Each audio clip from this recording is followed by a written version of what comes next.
Jeremy Colliton, you have completed your first full season as a coach. Are you satisfied?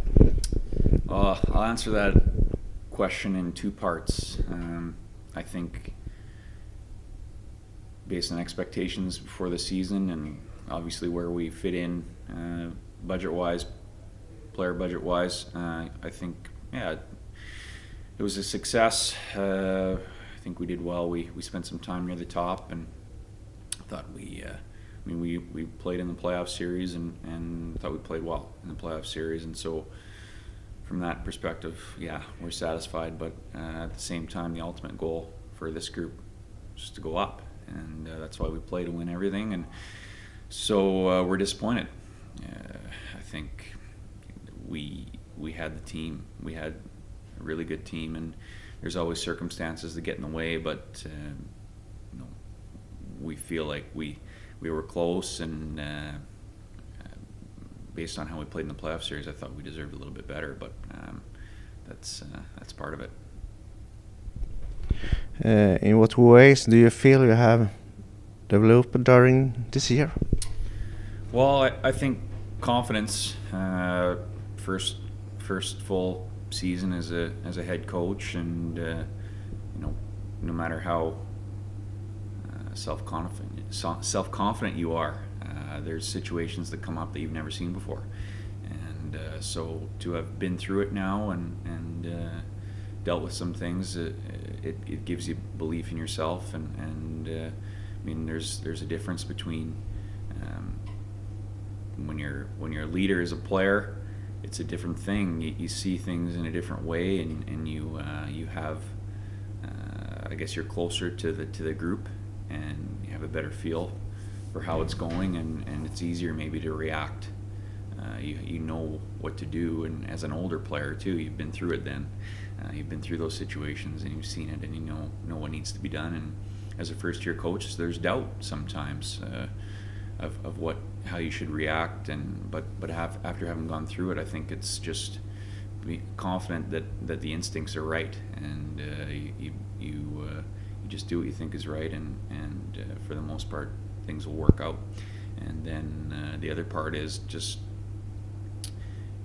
in this club we're there's a lot of extra responsibility that maybe being a head coach in another club you wouldn't have, and that's been outstanding for my development, being able to work with Peter with the business side, and obviously the player personnel side. There's a lot of responsibility, and that's great. It's been fun, and I've learned a lot, and will continue to learn. You have now lived in Mora in 2 years. How happy are you and the family to live here? That's great. Yeah, it's been almost 2 years, and it's a great place to live. We have 2 young boys, and my oldest he's been in Forskolon for 2 years now and loves it, and the youngest will be there next year, and so really looking forward to that. And I think our family really enjoys it here. It's of course it's a small town, but we both, my wife and I, both grew up in small towns, so it's a good fit. And when you're in hockey, any team, your life's always better when you win and not as good when you lose, and that's maybe magnified in a town like this. But also, I mean, it's nice to be in a place where it matters and people care, and so that part's nice. The key is to win more than you lose. If we sum up the season, what do you say about the season, the regular season and the playoff? Yeah, regular season, I mean, we had a real good start results-wise, of course, and so that was nice. It was fun. It's always a good feeling after when you go to the rink after a win. It's always fun to look at the standings. I think probably the results were better than how we played. I think goaltending and power play sort of masked some deficiencies we had as a team. And so maybe we as a group not accepting that we needed to make some changes with how we played, and it wasn't sustainable, and I think we paid for that later on. Because it's hard to affect change when the results are there. I thought we got a wake-up call before Christmas with the losing streak, and I think the guys realized that we had to make some changes, and we had to get better habits and take care of the details a little more. And I was really pleased. We had a real excellent stretch. I think just after Christmas, we went a little winning streak, and really liked how we were playing. And then, but I thought the time before playoffs, I was disappointed with, of course, the results. But at that point, in my mind, we knew what we had to do to have success, and we just weren't doing it. And so that's harder to accept than maybe at the start of the year, before Christmas, where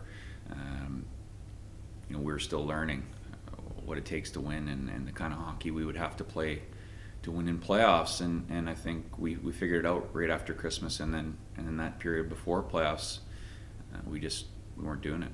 And so I think that was really disappointing, and it set us up, put us in a tough spot. I mean, I think third or fourth place was available for us, or fifth maybe. And as far as playoffs go, leading into that, I think we did a great job. We found a way to turn it on.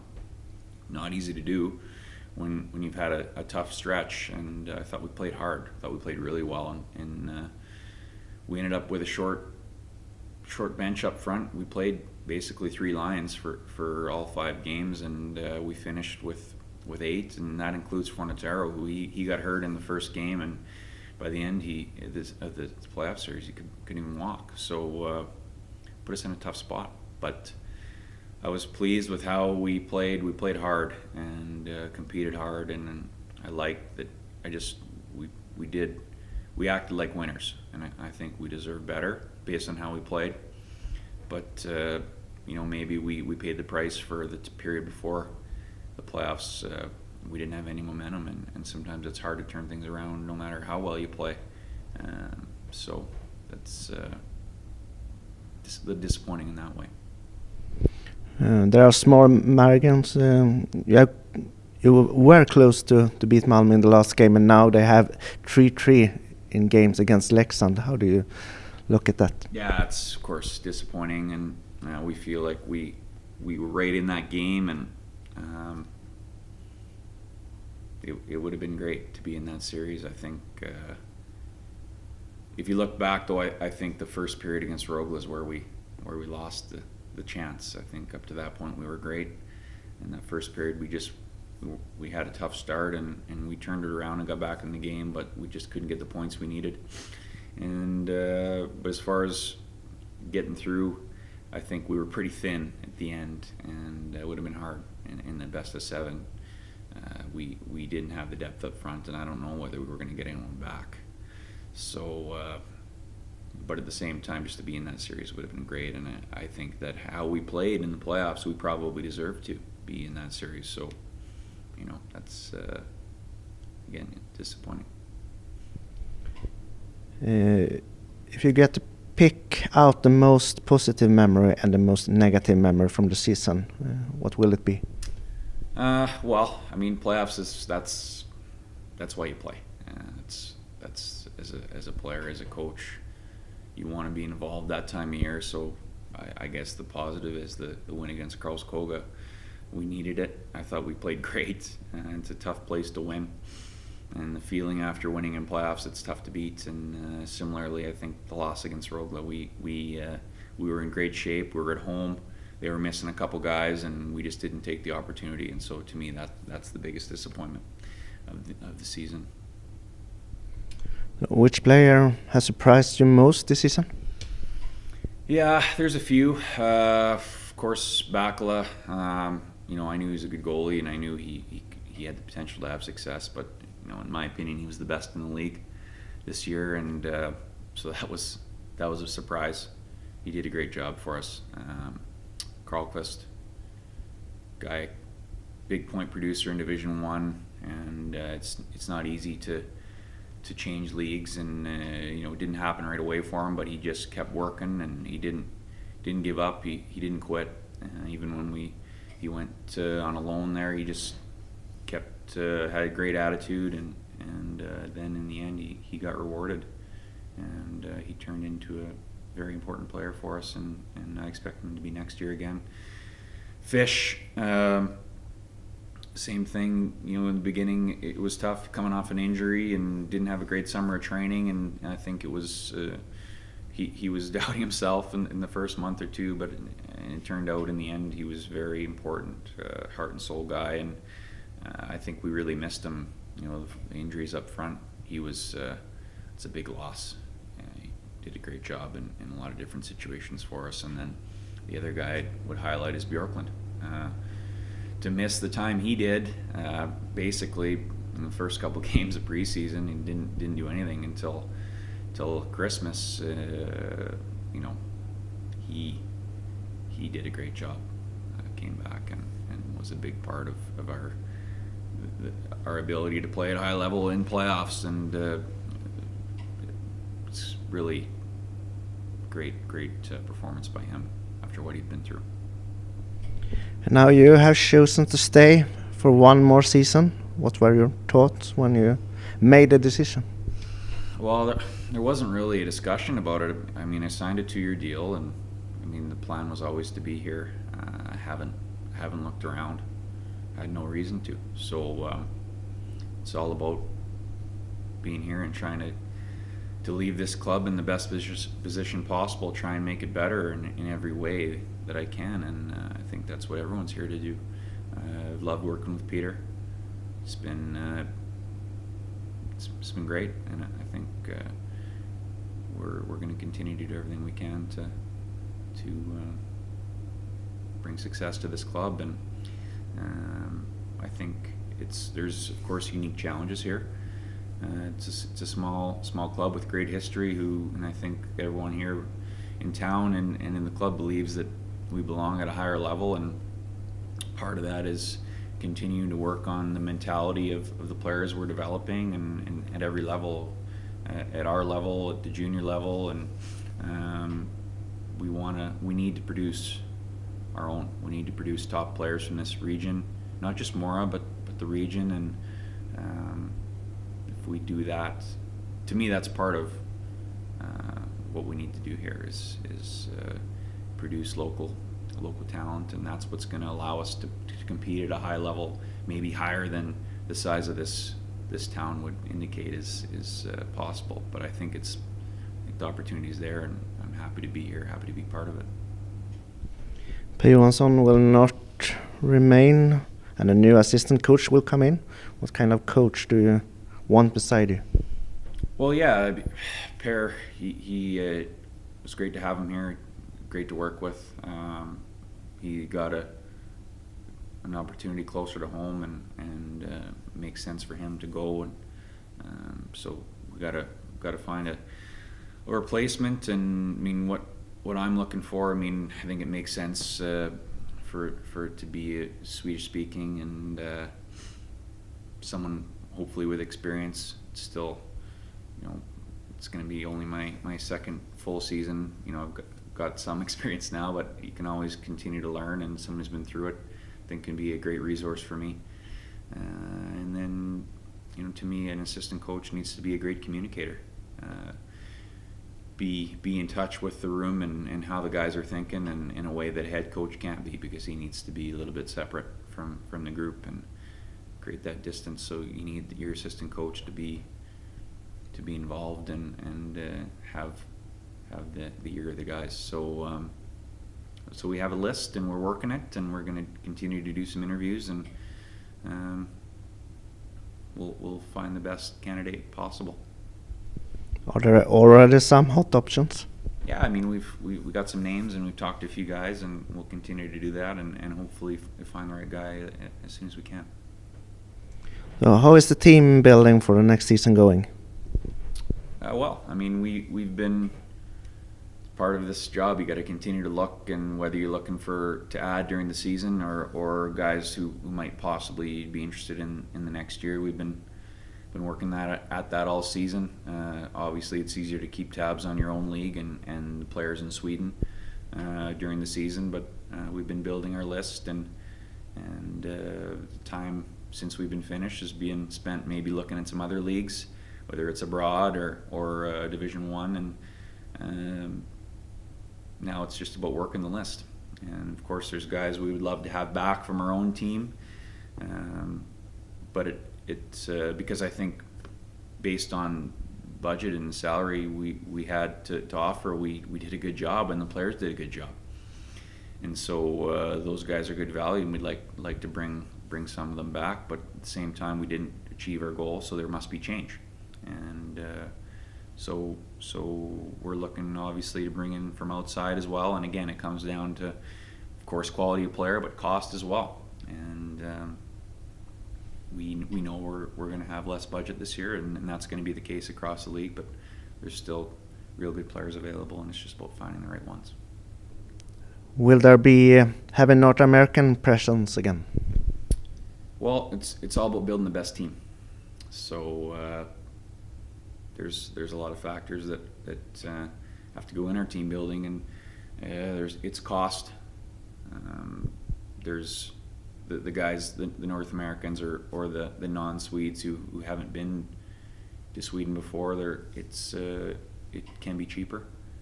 So we got to consider that, and exposure. I think for the most part, the teams in Sweden are well aware of the guys who are already here. And so if you're working with less budget, you need to look outside. You need to look where maybe other teams aren't as strong or don't have the ability to look, or the inclination to look.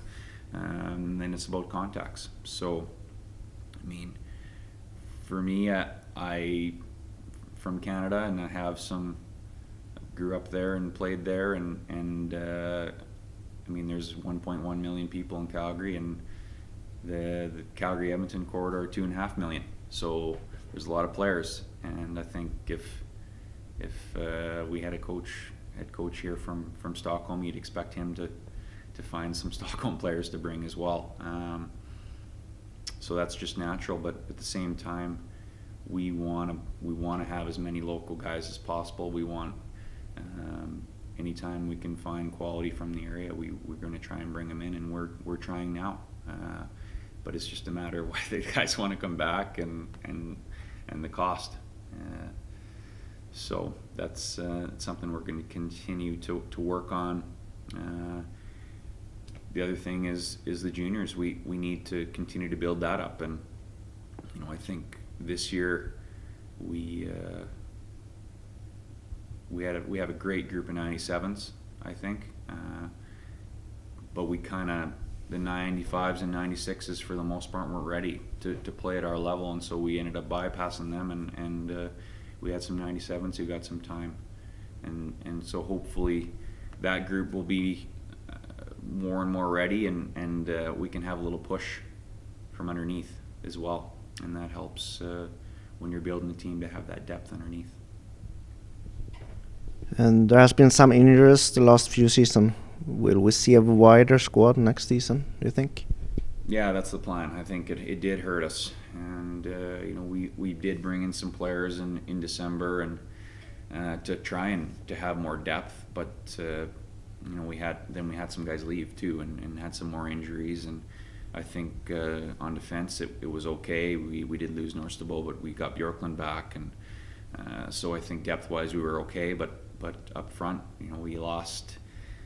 We went from having 14, 15 forwards to, in the end, not counting the junior guys, we had 9 for playoffs. So it made it tough, and as I said, we didn't have the 95, 96s that were ready to play full-time senior hockey, and so we're going to try and have more depth at every position, and also we hope that we're going to continue to get that push from the under-20s. So have you learned anything from the season that can make Mora take another step next season? I think just having been through it again, second time around in the playoff series, and how we need to play and what it takes to win at that time of year, and having been through these situations one more time, and I think it'd be nice to have the same group again, and the things that we talked about and the things that we worked on from August. Well, we're not starting from scratch anymore. We I think obviously we're hoping to to retain as many guys as possible so that they know how we have to play to have success. We don't have to revisit all that. Where of course we're going to continue to talk about the same things, but we need to move forward as a group, and that to me is exciting. So the last question, Jeremy, is there anything you want to say to the fans? Thanks for the support this year. I think, as I said in the beginning, I think based on outside expectations and where we fit in as far as teams loading up for this special season, I think the guys did a good job, and the results I think are satisfactory. Of course we always want more support. I think when you look at the teams that maybe overachieved in playoffs, Björklöven, Vita Hästen, Rögle, they had packed barns and the atmosphere was outstanding.